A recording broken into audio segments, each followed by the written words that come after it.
As they fill their stomachs, I pick their brains. So, what's the most stressful part of your business?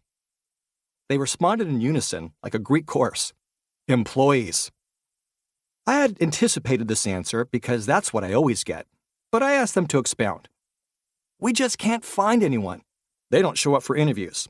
They're lazy. They don't care. They're so unmotivated. They're constantly calling out. They never last. They're always on their phones. Not only have I heard these things countless times, but I've also thought them myself. For more than 10 years, I was an owner-operator of 2 edible arrangements franchises in Los Angeles. I had teams of hourly workers and a management staff.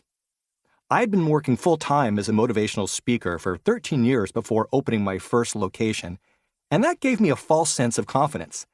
I believed I'd have an edge over other edible arrangements franchisees because I came into the business armed with such nuggets as there's no I in team and no one cares what you know until they know that you care.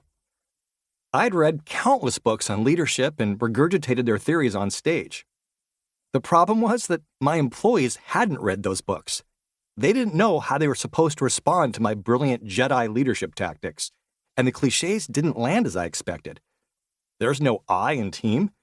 To them, that was just a statement about spelling.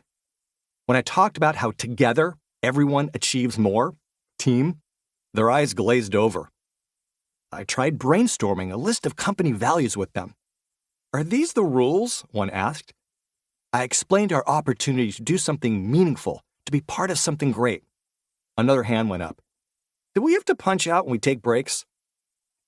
If you had asked me during those first 2 years what my biggest headache was running my business, I would have responded just like those retail operators in Memphis.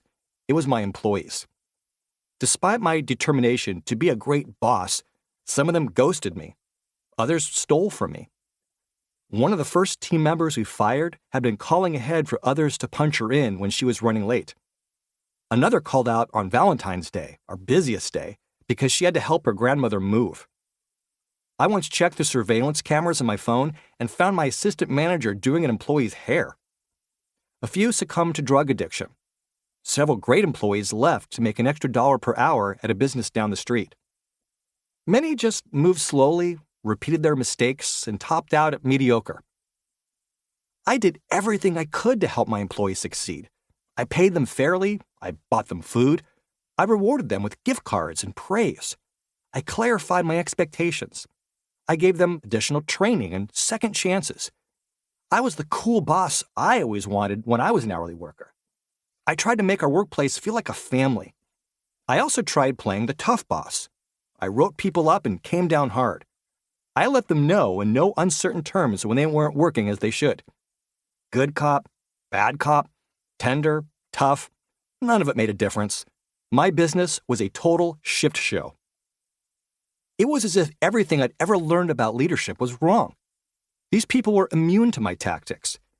I had such an ambitious vision for them. I so badly wanted to create a culture of high performers, create the greatest workplace in history, and prove to my audiences that I could walk the talk and get results. If I couldn't do that, what business did I have telling others how to manage?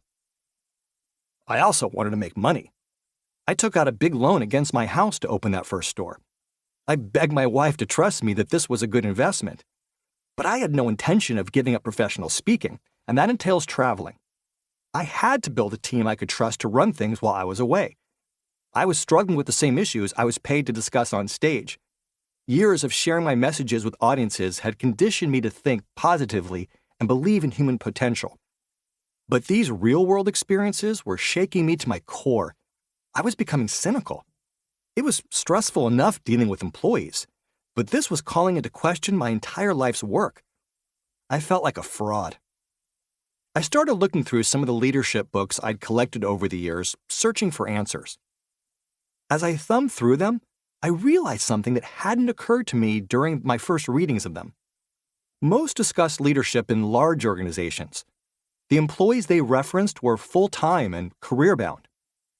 Others spoke broadly about employees or team members, lumping engineers with cashiers, as if one-size management fits all. The books were loaded with jargon and models and consultants.